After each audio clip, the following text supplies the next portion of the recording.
Welcome to the Plant-Based Podcast. Did you know that plants are truly amazing? Not only can you grow them and eat them, you can also wear them, drink them, nourish your skin with them, and so much more.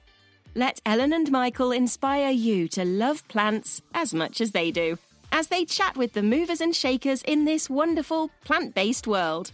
So, let's dig in. Series 19 of the Plant-Based Podcast is sponsored by Queen and Fine Floral Design. Enjoy gorgeous flowers to lift your mood or gift to a loved one with stunning seasonal bouquets, monthly subscriptions, eloquent wedding flowers, and home floral decorations. Queen and Fine bring nature-led designs to your home because flowers really do make people happy. Now serving in Charlotte, North Carolina, including surrounding areas, and in the UK from 2026. Check us out at queenandfine.com and follow us on Instagram at queenandfine. Hey guys, today we're celebrating one of the most diverse, dramatic, and downright dazzling plants out there, begonias. With over 2,000 species and countless hybrids, begonias have fascinated gardeners, collectors, and even plant hunters for centuries. Bold, show-stopping foliage, delicate flowers, brightening up shady corners as well. They're so versatile. And in this episode with Benary, who I nicknamed the Kings of Begonia, we explore the history of begonias, find out about the company, and also find why begonias are the main choice for growers and gardeners all around the world. So welcome today, Mattias Redlefsen. How are you? I'm very well, thank you. It's a privilege to be here. Thank you.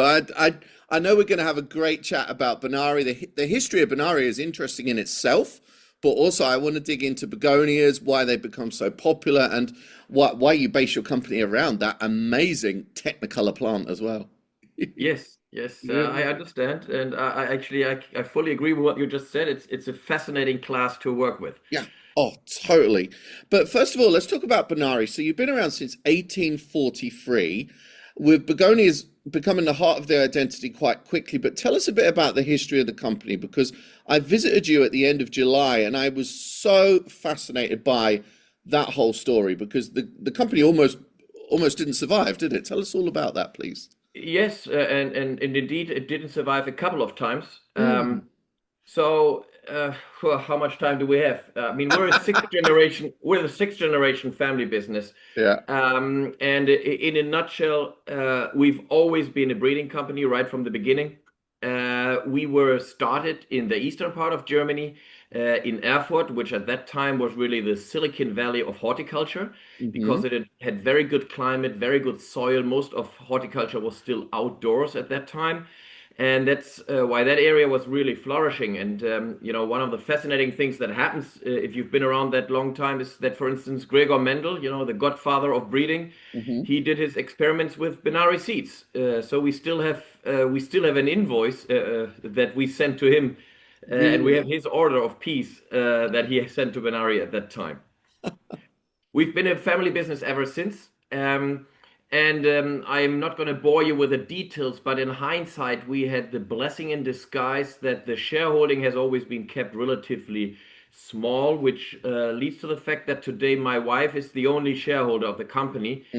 And that's always made us quite an agile company, which I think is something that is probably even more necessary today than it was then.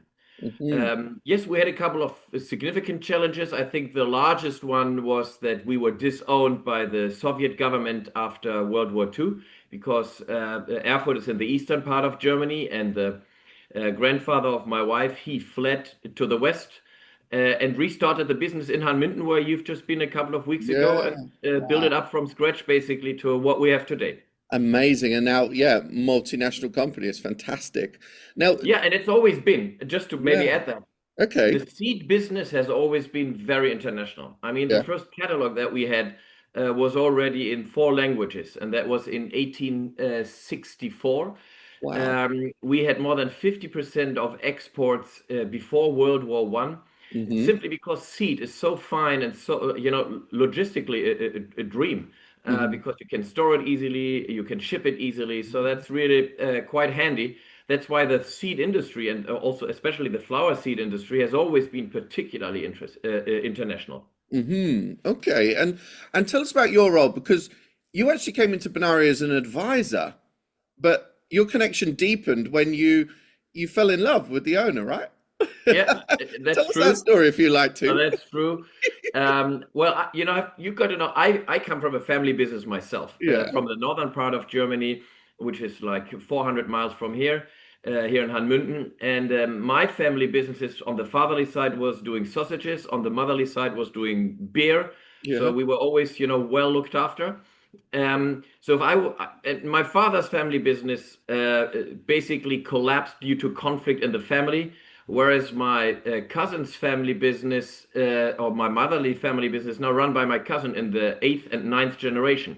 So I've always been, fascinated by what makes family business live and survive, Mm. and that basically was the trigger for me to start a consulting firm after studying that was specialized on family businesses. Oh, really? And then I think I did the rookie mistake, which turned out to be the best thing ever, that, never fool around with a customer. So basically, I fell in love with my wife, and, lightning hit, and the rest is history. That's So amazing. yeah, today I'm the managing director or CEO. My wife owns the shares, but we've got a supervisory board that is mostly external people that make sure that we stay professional. So that's basically what I'm doing. That's amazing, amazing. And there must be people that work in the company that have like seen that develop as well. People that have worked there for many, many years. Yes, Yeah, yes, of course. Many of them are there longer than Claudia and yeah. I have been in the company. Ah, So for them, it's really quite fascinating, and so we'll have to see. She's not active in the company. She is an active owner, if you want so, but she's not in the day-to-day business. mhm, We've got 4 kids, so that's more than a handful to mhm. take care of. But we'll have to see. Yeah, We right now, our mission is to keep the company in good shape, develop it, and then eventually offer it to the next generation, and then see what happens. That's all we can do at this point. yeah. So before we go on to talk more about like begonias and your products, so is there like are some of your children in the company or interested? How does that work? Because they might not even like plants. It may Yeah, well be. I mean, I yeah. had little knowledge about horticulture before, the lightning struck. Mm. But we've got 4 kids. They're too young to take that Yeah, decision yeah. at this Yeah. point. Our eldest is studying architecture in London. Okay. We have a boy, 2 girls, and then another boy, and they're Mhm. between 20 and 15. So at this point, we're just trying to, give them Mhm. wings and roots, and try not to Yeah. be too bad parents, and then you'll have to see. But with 4 kids, you have four shots in the barrel, plus eventually, sons-in-law like myself. So we think we've got good chances, but it's really just you will have to see. Yeah. These days, you need to have that little bit of luck as well to see that happening. But we'll see. Totally. Wow, this is really interesting to not just learn about the company, but also to how a family business works as well. That's super cool. Yeah. So in terms of then begonias, like you guys really pioneered begonias as a bedding plant, really. So what came first? Because non-stop, you're very famous for non-stop, but I think you created a variety before that, didn't you? And when were you first dabbling with begonias? And also Well, why? it Why? it was Yeah. in a way it was coincidence. Mm-hmm. One should say. The first hybrid that was introduced to the commercial market ever was an ornamental and was a begonia, was a Mm-hmm. Semperflorence begonia that was in 1909, and that was a begonia Semperflorence called Prima Donna. That was Uh-huh. introduced by Ernst Benary, who was at that time the third generation. He had just started to step into the company, Yeah. and hybridization, which had been scientifically discovered but never really picked up Mm-hmm. until the early years of the 20th century. Mm-hmm. So the first commercial raised plant in general was a begonia, and that I must admit, I don't know why it was a begonia. I can imagine it's because Hmm. it's such a wide class that it just, was a lucky coincidence. But that's how it started. And ever since, begonias have been very much a part of Benary's doing. Hmm. And it really took off in the late 60s and early 70s when we were the first ones to introduce a tuberous begonia from seed, Hmm. which at that time was totally contradictive because, I mean, the name tubers actually says it, Yeah. it's propagated by tubers. But by that, you were never able to make it a mass product because you did not have the uniformity, you didn't have the quantity that you Hmm. needed to make it a mass product. And the challenge that was broken at that time by Fritz Benary was to hybridize a double flower because that's always challenging because if you have a double flower, usually you don't have pollen, and if you don't have pollen, you can't hybridize, and so on and so on. So it's always been fascinating to work with begonias, and we would just, you start on something and then it starts to develop, and the rest is then, Yeah. step by step, really. But I think Mm. non-stop really changed a lot. And I guess before non-stop, they were kind of exhibition quality begonias that were just grown from the tubers, I guess. So that kind of Yes, made a yes, real change. And then over yeah, the years, you brought in, especially in the most recent years, you brought in a lot of basket ones like groovy, funky, big. Big was then one of the first hybrids as well, yes, the first yes, interspecific hybrid. So yes. talk us through some of those other big varieties Well, that come through. well, and that's, I mean, you just mentioned those. Mm, You've got to know that begonias with over 2,100 species in that genus is the widest class or the widest genus that you have in the whole botanic, in the in the whole area, not just in flowers. yeah. So the pool of possibilities is vast. And that's why we, of course, find it super interesting at this point because, with the possibilities of interspecific work, you now suddenly can combine attributes that were impossible to have previously. It's not just that you have the hybrid vigor, which has always been, at the core of professional breeding, but at this point, you can really start to combine completely new attributes. And, the big begonias is one of those where you have, the vigor and the flowering power of different species of begonias that is giving it such a strong and distinct Mm. appearance. Mhm. And that is probably a variety that, again, after many years, put you on the map too, because that is sold worldwide. It's even planted outside, like the White House, Eiffel Tower in Paris, Sydney Opera Yep, House, isn't it? So it really is yep. a landscaping plant. So it's got into a lot of different hands that way.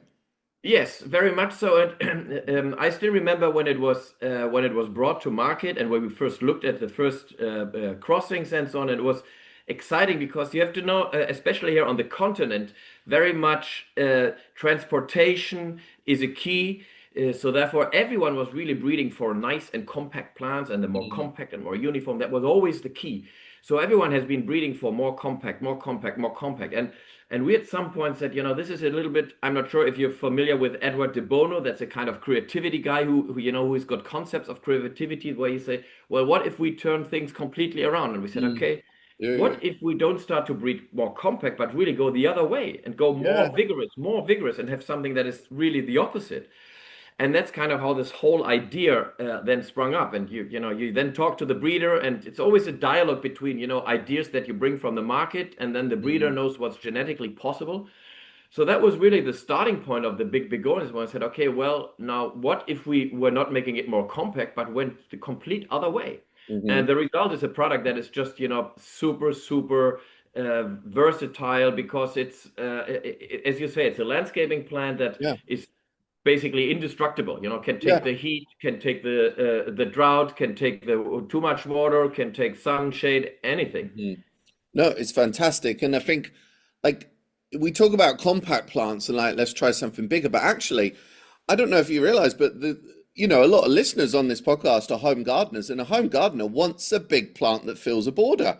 They don't want a plant that's small and doesn't really fill the space. So Yeah. it's that thing of like breeders are kind of under pressure from growers to create something that is compact, that fits on Yeah. the trolley, transports, at a better price. But the consumer really wants this big, bulky plant that fills the space. So there's such a kind of disconnect there, but it's all about costs, really, isn't it? So. Yeah, and we call it the war at the plug tray. You know, you Mm. really you've got to get through the system, and it's. I agree with you.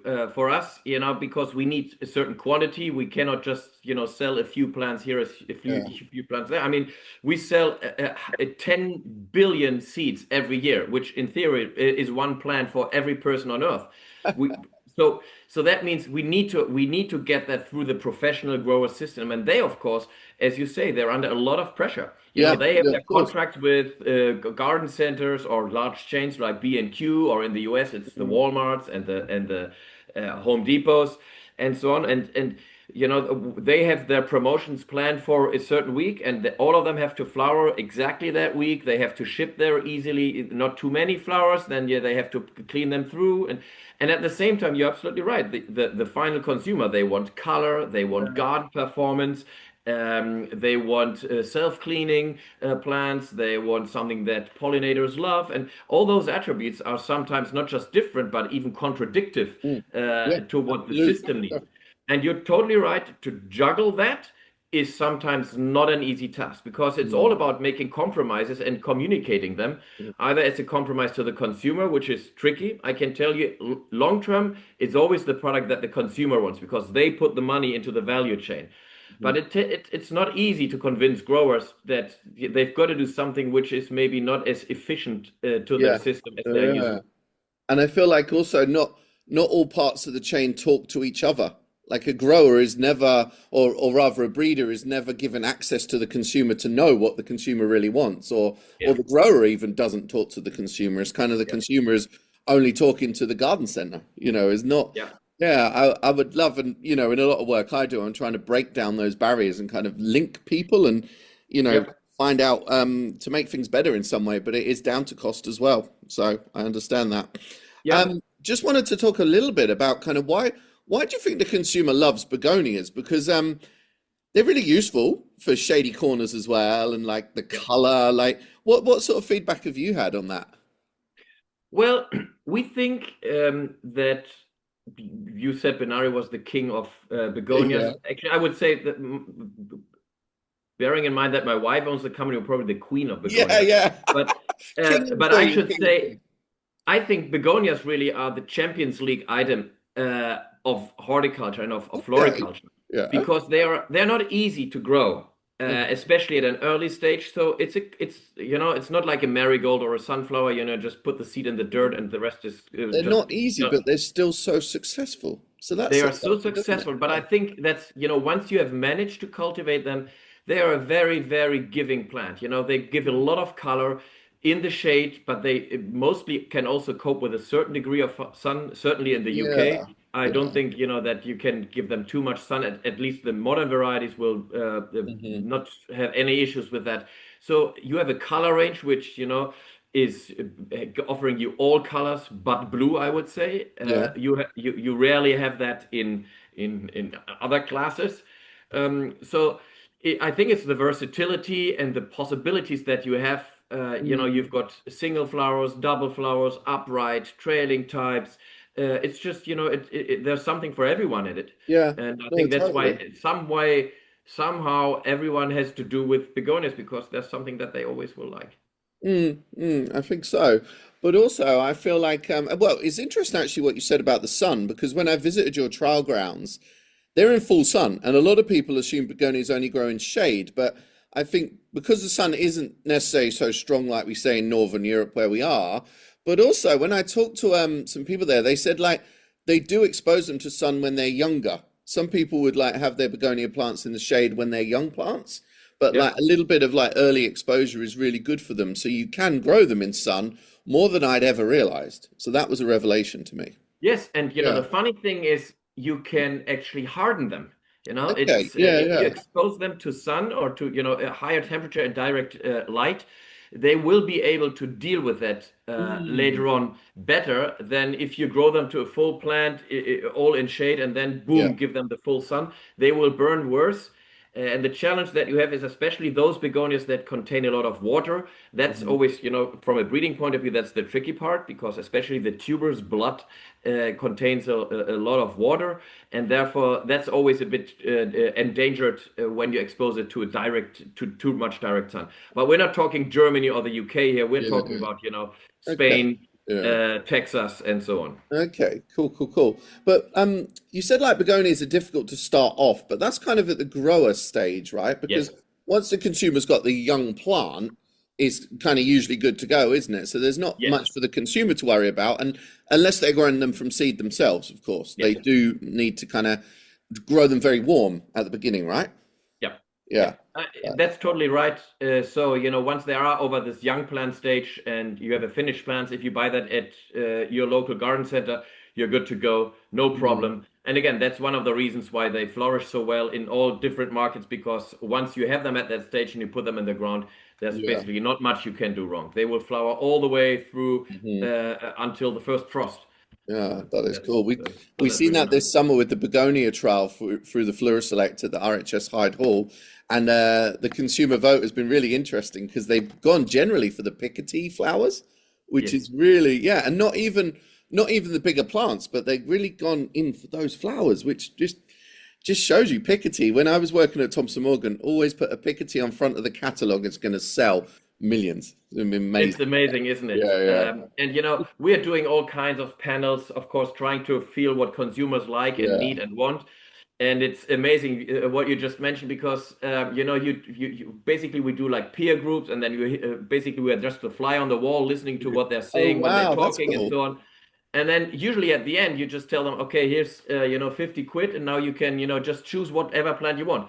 And they always go for the picotee, they go for the pansy yellow with blotch, and it's always the old school main items that Mm, still yeah, everyone loves. totally, It's just totally.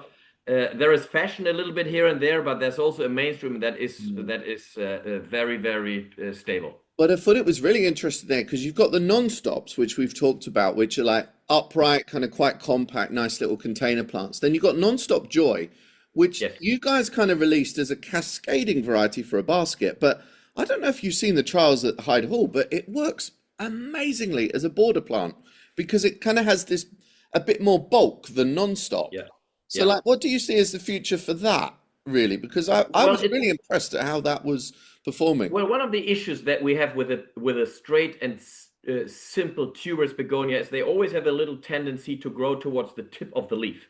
Okay. Um, and what the working title for the Nonstop Joys was Globe, because we wanted to have something that has not just one strong abdominal branch, but also that it branches a bit wider. Hmm. And that was the breeding start to have something that is a bit more round shape, because people are not just planting old beds anymore, but it's more a container item that it became with. It's not a it's not a trailing type. If you want to go into trailing, you have to go, to the funky, the Yeah, groovies, the yeah. illuminations, all those series. But the nonstop globe really is an upright yet a bit, more Mm, beefy and more branching plant, and that's why it beefy. does exactly what you say. It does. Yeah. It's really good for those kind Yeah, of purposes. it was very impressive. But also, when I visited your trials, I was very taken with the new hairy begonia. And I told Malta, who showed me around, you got to call it hairy begonia because I can imagine the content we can create there. But tell us about why that hair on the leaf is important because that makes it a bit more kind of heat tolerant, doesn't it? Yes, it does that, and it's you know in nature nothing happens without a reason, and that's what I find so fascinating. Because on the Mm, one hand we have an aesthetical product, but at the same time there's so much logic involved, which is fascinating. And I yeah, think it's not just for a German. I think it's just something that generally is fascinating in yeah, floriculture. But in this case, yes, the hairs on the leaves, uh, they help for two things. First of all, they distract the direct sun a little more. So you don't have like yeah. on a wax leaf begonia, which really have to take the whole whack, Hmm. where you then the plants have to develop pigments like the black-leafed plants and so on. And the other thing, it has this lotus effect that it can hold the water so much better. So if there's only little water coming, Hmm. then that water will be used much more efficiently by the plant Yeah. than if there wasn't a hair. So, and of course, once you have that and you breed for it, then suddenly you find it, it's attractive as well. Mhm. And that's why, yes, I like the term hairy. And I mean, naming of varieties is a science of its own. Yeah.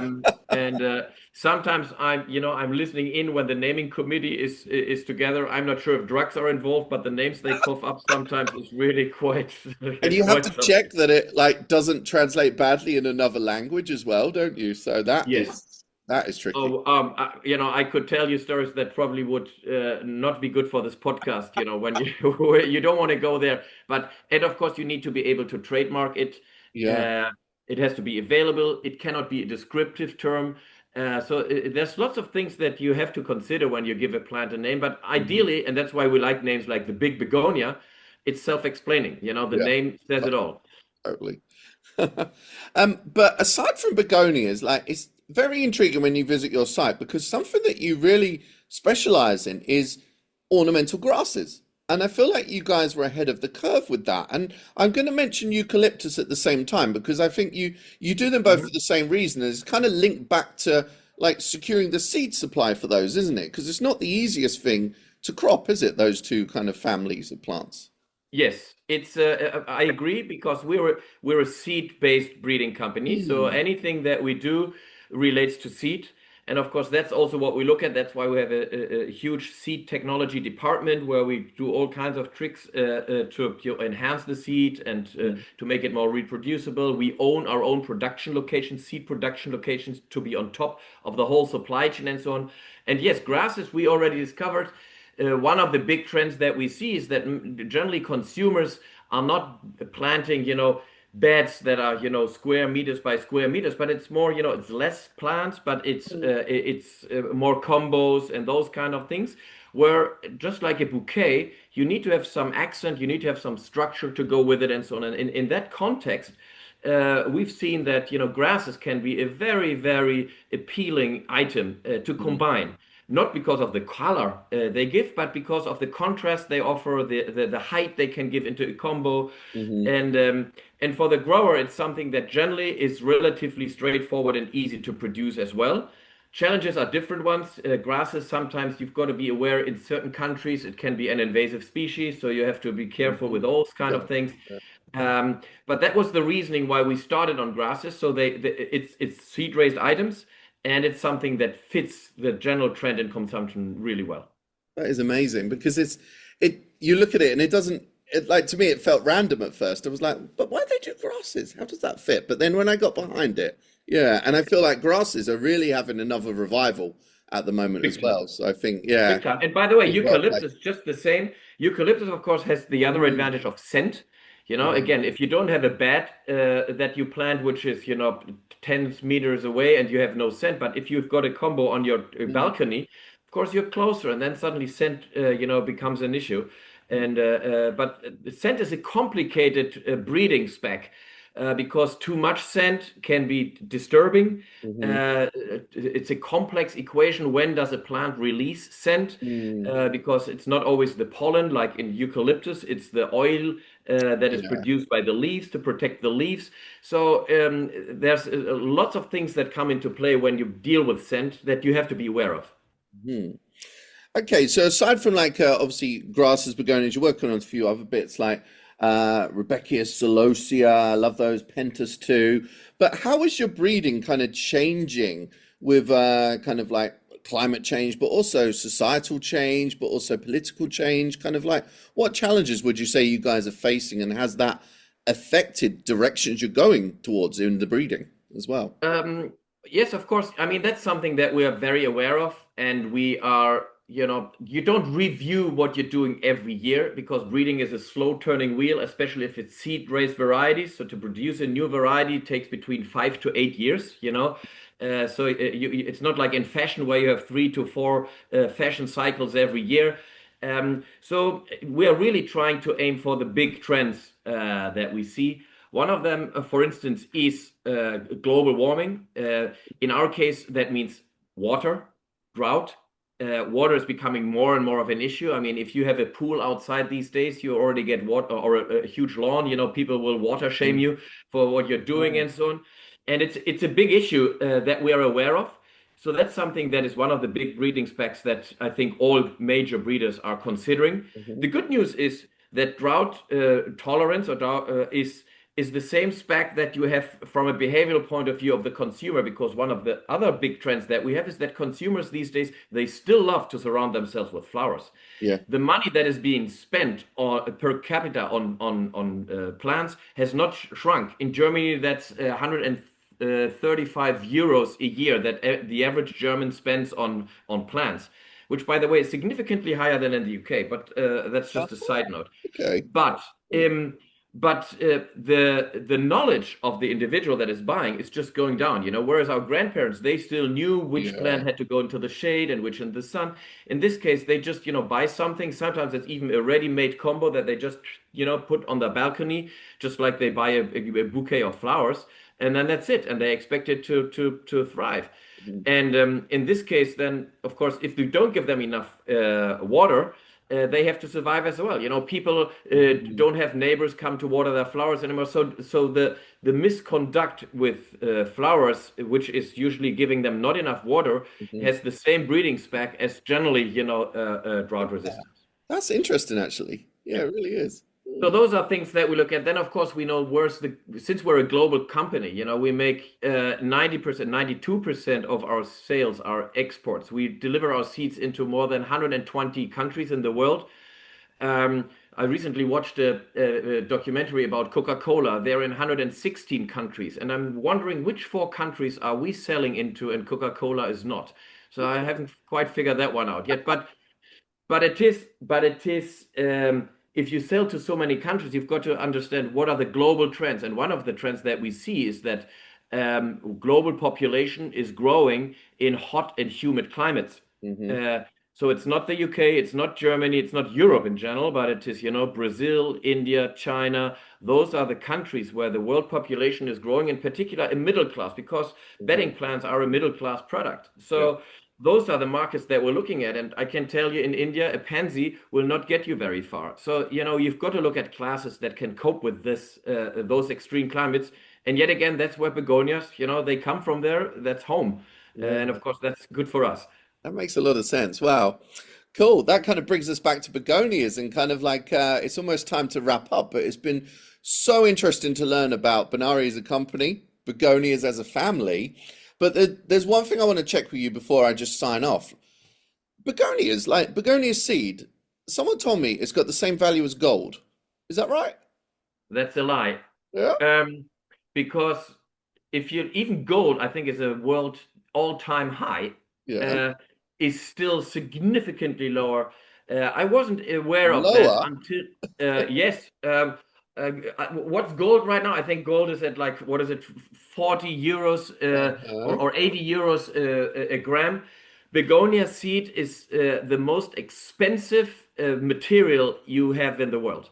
1 gram is worth more than 7,500 euros, which is roughly like 7,000 quid Yeah. that you spend on the gram. I wasn't aware of that until I had a customer coming from Colombia who Yeah. said, when I told him how much it is, he said, "Oh, that's more than cocaine." I said, "I'm not sure. The margins are not the same." But he said, "Yes, it's twice as expensive as plutonium. Mhm. It is the most expensive material you can find in the world. It's because it's so fine. You have over Yeah, yeah, 100,000 seeds yeah. in 1 gram, and that, of course, is what makes the difference." Wow, that's amazing. So if you're a begonia dealer, your quid's in, yeah? Your quiz in, very much so. And That it's, is I mean, amazing. I'm not sure how much you have seen from our company when you were in Hanmünden, Yeah. but people always think when they look at where do you store all those seeds, and they think there's barns and barns and barns. Yeah, No, it's no, not. It's because one it's so big small, large it's room. just a room, isn't it? Yeah. Exactly, which is temperature controlled and so on. Of course, you need to have that all secured. Yeah. But Yeah. ultimately, again, from a logistical point of view, it's a dream because Yeah. it's so Oh, compact and totally. so But easy to also store. you need some very good insurance and Yes. maybe even like do you need physical security because it is a valuable product as well? Yeah. Well, it's not so much physical security. Of course, we store our seats at different locations. So if Mm. something really bad happens to one location, we're Yeah. never quite running out of stock. We keep some stock at the production Yeah. location. We have a warehouse in the US. We keep stock here in Germany at in different parts. But I can tell the challenge that we have is not so much the theft or fire, but since seed is a trust business. I mean, if you buy as a grower, if you buy seeds, you don't know what you're buying. You will only find out when it's too late. So for us, the greatest challenge is what if somebody just puts one hand into one drawer and puts the seed into another drawer. So basically, sabotage is a huge issue. That's why for us, working with people that we work with for decades and having a good corporate culture and those kind of things is super important, because the damage that you do or that you can do in a warehouse is it can have significant consequences, which you will not find out until it's too late. Of course. Wow. Gosh, this has been really, really interesting. Thank you so much. I think, was this your first podcast? Yeah. Yes, it was. You did a brilliant job. Thank you. Thank you. Thanks so much. I appreciate that. Yeah. But no, I think listeners are really, really going to appreciate kind of us uncovering the world of a multinational seed company, the world of begonias, like digging a little bit into their culture and the fact they can be grown in sun, and also appreciating how valuable they are. And that really shows us how valuable horticulture is as a whole as well. And I feel like that should be recognized more and more and more. So I agree with you. And, I think we're privileged because I've never met somebody who said, I don't like flowers. Wherever I go, they say, oh, I can't garden, or, I struggle with this. Okay, that's our job as a breeder, to work on it and to make it simpler and simpler for the consumer. But it's a 100%. It's like, I met a grower in the US once who said, you cannot eat ice cream and be unhappy at the same time. And I would say the same is for flowers. You cannot deal with flowers and be 100%. Unhappy at the same time. And what a blessing, Thank you so much for your time today. Really, really appreciate it, Mattias. Thank you. Thank you, Michael. I really appreciate the time as well. Have a great one. Bye-bye. Queen and Fine Floral Design are sponsors of the Plant-Based Podcast for Series 19. We provide nature-led designs for your home, office and events, because flowers really do make people happy. Check us out at queenandfine.com and follow us on Instagram at queenandfine.